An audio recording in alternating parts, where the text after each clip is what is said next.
Hello students, this is chapter 3 for class 7, that is the Delhi Sultans. The Sultan word is arrived from the Urdu language and it is used by the Muslim Basha. Muslim राजा लोग सुल्तान word use करते थे और दिल्ली सुल्तान means जिन बादशाहों ने दिल्ली पे rule करा उनके बारे में पढ़ेंगे। और दिल्ली सल्तनत का एक स्ट्रक्चर अगर मैप में देखें तो ये पूरा पार्ट है जो शेडेड पार्ट है जो वो दिल्ली सल्तनत में आता था। अब कौन कौन सी डायनेस्टीज़ ने दिल्ली पे रूल करा? पहली डायनेस्टी जिसने दिल्ली सल्तनत पे रूल करा, Muslim dynasty, I am talking about Muslim dynasty, वो थी slave dynasty. And who was the founder of slave dynasty? Qutbuddin Aibak was the founder of slave dynasty. कब करी थी? 1206 AD में उसने इस्टेब्लिश करी थी। Qutubuddin Aibak founded this dynasty after his death his master of Mohammad Ghori. Qutubuddin Aibak जो कि एक ऑफिसर था किसकी कोर्ट में? मोहम्मद गौरी की कोर्ट में था। मोहम्मद गौरी की डेथ के बाद उसने दिल्ली पे अपना किंगडम स्टैब्लिश करा था। Actually earlier he was from Afghanistan, क्योंकि मोहम्मद गौरी अफ़गानिस्तान का रूलर था। और ही गॉट द मतलब he extend the Muslim empire in many parts of the north India. और कुतुबुद्दीन ऐबक को ही क्रेडिट जाता है मुस्लिम एम्पायर इंडिया में इस्टेब्लिश करने का, स्पेशली इन नॉर्दर्न इंडिया। और due to his generosity he came to be known as Lakh Bakhsh. तो उसकी जनरसिटी मतलब उसकी उदारता, जनरसिटी का मीनिंग होता है उदारता, उसकी उदारता के कारण उसको लख बख्श नाम भी दिया गया था। वो लख बख्श किसको बोला जाता था? कुतुबुद्दीन ऐबक को बोला जाता था। He ruled for 4 years only, क्योंकि कुतुबुद्दीन ऐबक ने दिल्ली पे खाली 4 साल ही रूल कर पाया और उसके बाद उसकी डेथ हो गई ड्यू टू एन एक्सीडेंट। ठीक है ना? तो एक यहाँ पर एक और कुतुबुद्दीन ऐबक को क्रेडिट जाता है। He started constructing Qutub Minar in the memory of Khwaja Bakhtiyar Kaki. मतलब कुतुबुद्दीन ऐबक का जो कंस्ट्रक्शन था वो कुतुबुद्दीन ऐबक ने शुरू करा था। कुतुब मीनार का कंस्ट्रक्शन किसने शुरू करा था? कुतुबुद्दीन ऐबक ने। किसकी मेमोरी में बना रहा था वो मीनार? ख्वाजा बख्तियार काकी में। अब कुतुबुद्दीन ऐबक स्लेव डायनेस्टी का पहला रूलर था, फाउंडर भी यही था। अब इसके बाद स्लेव डायनेस्टी में रूल किसका हुआ? वो रूल हुआ था इल्तुतमिश का। कुतुबुद्दीन ऐबक की डेथ के बाद कौन राजा बना इसमें? इल्तुतमिश बना। After the death of Qutbuddin Aibak Iltutmish become his successor. Delhi सल्तनत was established during his reign. He made Delhi as his capital. अब दिल्ली कुतुबुद्दीन ऐबक के बाद रूलर बना कुतुबुद्दीन कौन बना? इल्तुतमिश। और इल्तुतमिश ने ही दिल्ली को स्लेव डायनेस्टी की कैपिटल बनाया था। और उसने जो कुतुब मीनार का जो डेथ हो गई थी, कुतुब मीनार जो कुतुबुद्दीन ऐबक बना रहा था, उस मीनार को कंप्लीट किसने करा? देखो यहाँ पर मेंशन है Qutub Minar was completed by Iltutmish ने उस मीनार को पूरा करा, क्योंकि कुतुब मीनार पूरा 5 स्टोर का मीनार है और कुतुबुद्दीन ऐबक ने खाली 2 मीनार बनाए थे, बाकी के रेस्ट जो 3 मीनार थे वो इल्तुतमिश ने कंप्लीट करा था। अब देखो, अब बात करें इल्तुतमिश की। इल्तुतमिश ने क्या क्या रिफॉर्म्स करा, क्या क्या नई चीज़ करी दिल्ली के लिए। तो देखो यहाँ पर आ रहा है, he introduce many reforms. He organize the ruling elite और the nobility. His major reforms included setting up of iqta system. Iqta system उसने इस्टेब्लिश करा था। Who introduce iqta system? Iltutmish. और उसने टका सिस्टम भी इंट्रोड्यूस करा था। तो who introduce taka system? Iltutmish. Taka means coins, silver coins और कॉपर कॉइन्स का प्रचलन दिल्ली में इल्तुतमिश ने शुरू करा था। और एकता सिस्टम में मतलब एकता सिस्टम में होता था कि सैलरी जो वो अपने ऑफिसर्स को देता था या अपने सर्वेंट्स को देता था वो कैश में नहीं देता था। एकता सिस्टम में ये प्रोविज़न था कि कैश में सैलरी नहीं मिलेगी, जो लैंड से रेवेन्यू मिलेगा, जो अनाज हो गया, कुछ भी हो गया या लैंड हो गई, वो उनको सैलरी के रूप में दी जाती थी। ये एकता सिस्टम में उसने प्रोविज़न रखा था। इल्तुतमिश के बाद कौन राजा बना? इल्तुतमिश के बाद राजा जो सुल्तान बना था वो था रज़िया सुल्तान। इल्तुतमिश के बाद दिल्ली पे किसने रूल कराया स्लेव डायनेस्टी से? रज़िया सुल्तान ने करा।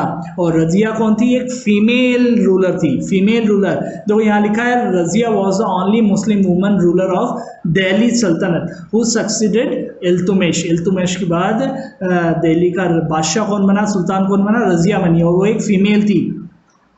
She was one of the intrepid soldiers. Being a woman, she had to face many difficulties.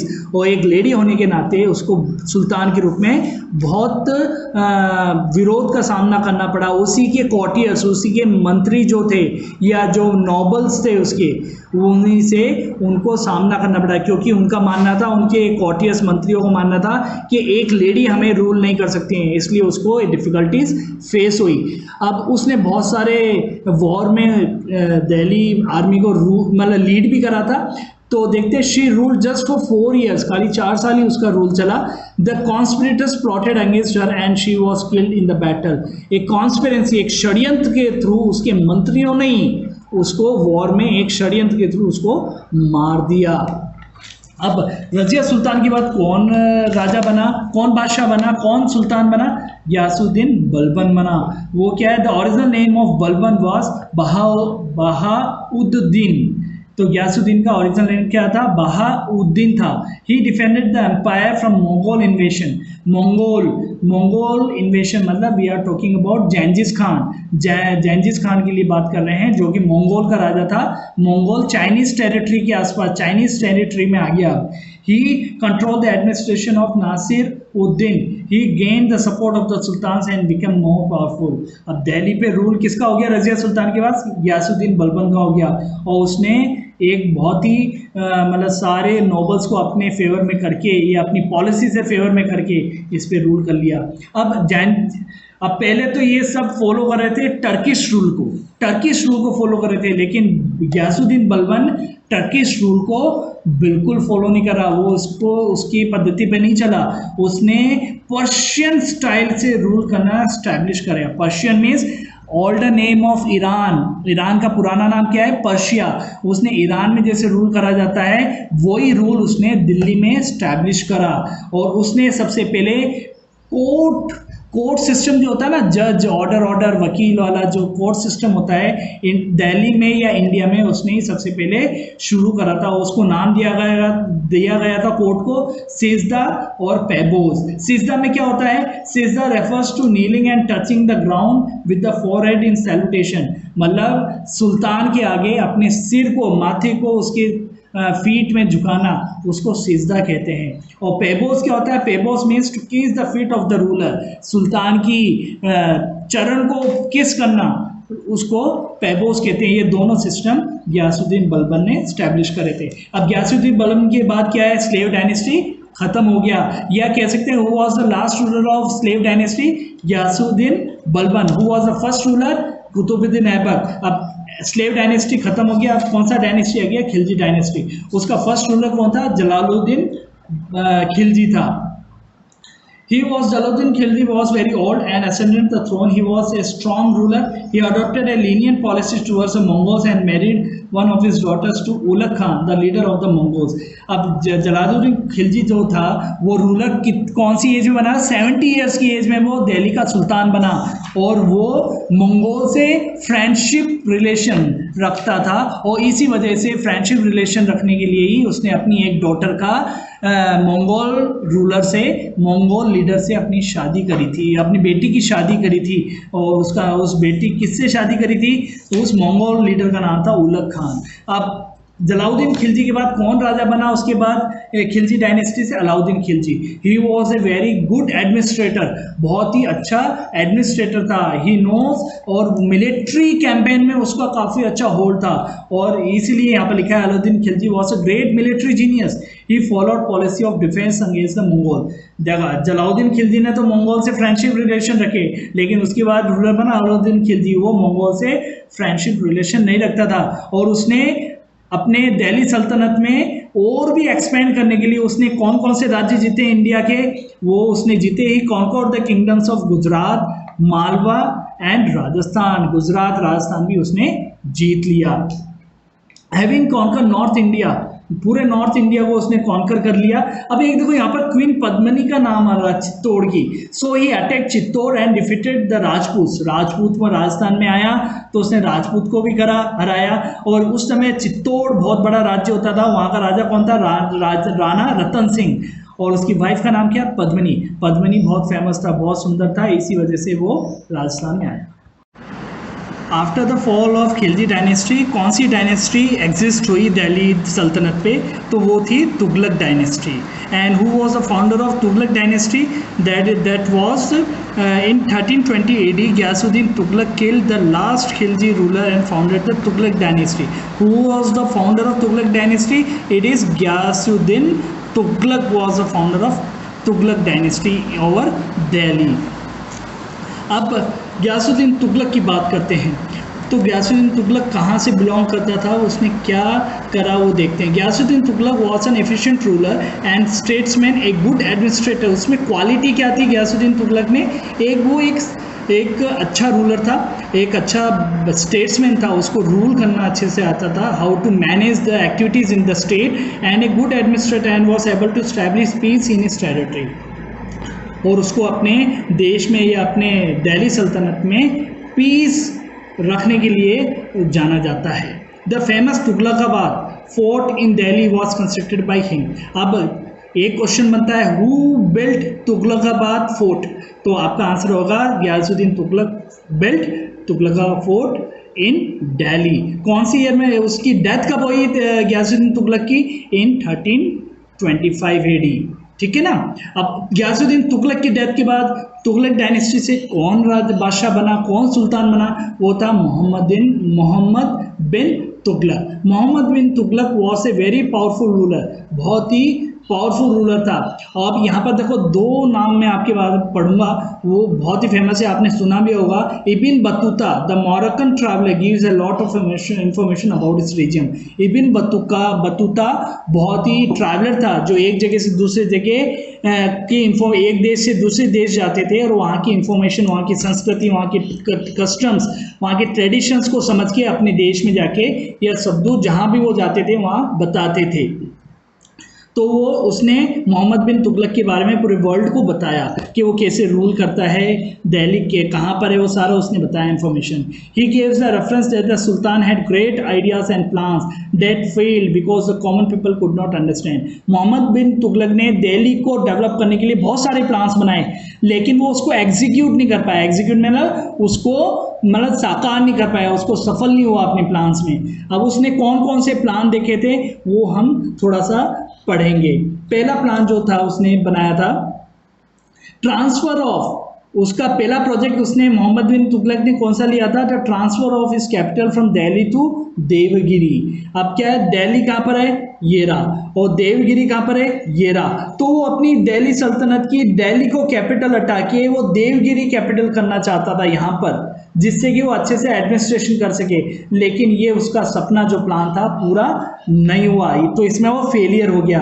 In 1327 Mohammad bin Tughlaq decided to shift the capital of the empire from Delhi to Devagiri. Delhi to Devagiri ये plan उसका unsuccessful रहा, and which he renamed Daulatabad. अब देवगिरी को उसने नया नाम क्या दिया, देवगिरी को नया नाम उसने दिया दौलताबाद। तो who gave Devagiri a new name, it was Mohammad bin Tughlaq. और क्या नाम दिया, Daulatabad. Most historian believe that there were two reasons for it. अब दो रीजन से वो दिल्ली से देवगिरी कैपिटल ले जाना चाहता था। पहला था the sultan felt that he would be able to control administrate the empire better from Daulatabad. उसका मानना था मोहम्मद बिन तुगलक का कि मैं पूरे दिल्ली सल्तनत, पूरे एम्पायर को दौलताबाद से अच्छे से एडमिनिस्ट्रेट कर पाऊंगा, ना कि दिल्ली से, क्योंकि दौलताबाद एकदम सेंटर में पड़ता है पूरे एम्पायर का। यहाँ पर देखो ये पूरा एम्पायर है और दौलताबाद यहाँ पर है, तो बोले कि यहाँ से मैं अच्छे से कर पाऊंगा। दूसरा बात है कि मंगोल से उसको थ्रेट था, तो Mongols were constant threat to Delhi. The Mongol यहाँ से बिलोंग करते हैं, तो दौलताबाद यहाँ पर है तो काफ़ी लॉन्ग डिस्टेंस है, दिल्ली तो पास में ही है, दौलताबाद यहाँ पर है। तो सेकेंड उसका थॉट ये भी था कि अपनी कैपिटल शिफ्ट करने का, कि यहाँ पर मंगोल अटैक नहीं कर पाएंगे। उसने फिर और उसके क्या थे, ये तो उसके दो प्रोजेक्ट थे, दोनों फेल हो गए। अब उसने क्या करा, टोकन करेंसी को दिल्ली सल्तनत में इंट्रोड्यूस करने वाला कौन था, मोहम्मद बिन तुगलक था। देखो यहाँ लिखा the introduction of the token currency was the second project. Muhammad bin Tughlaq ने टोकन करेंसी का प्रोजेक्ट निकाला। वो टोकन करेंसी किस में बने हुए थे? ब्रॉन्ज और कॉपर, पीतल, ब्रॉन्ज मीन्स पीतल, कॉपर से बने हुए थे, तांबे के।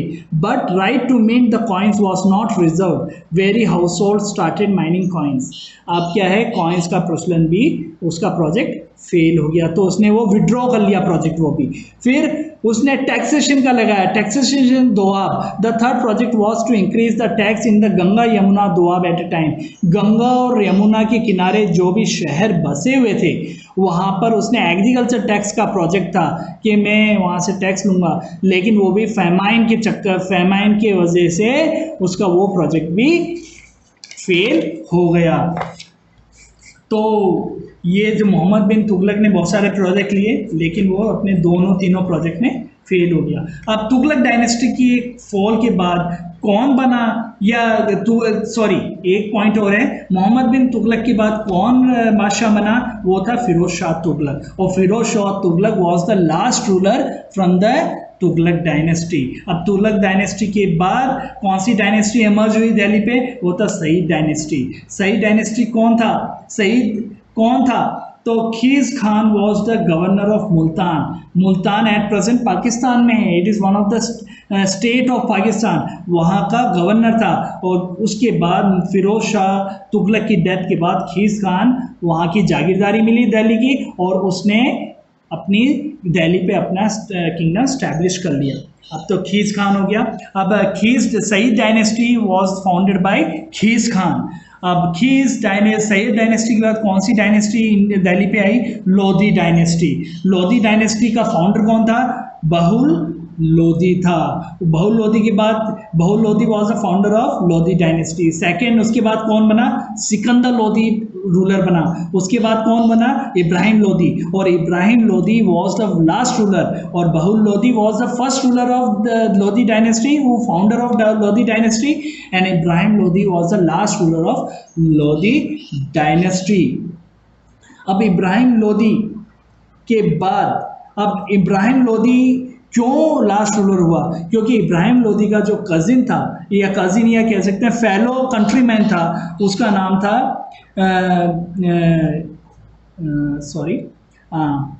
जो उसका कंट्रीमैन था वो इब्राहिम लोधी को हटाना चाहता था, इसलिए उसने तिमूर टर्किश रूलर से क्या करा? कोलैबोरेट कर लिया कि मैं इसको हटा दूं और खुद राजा बन जाऊं। लेकिन हुआ क्या है? इसका फॉल ऑफ इब्राहिम लोधी, यही कॉज हुआ कि लोधी डायनेस्टी इंडिया से या दिल्ली से ख़त्म हो गई।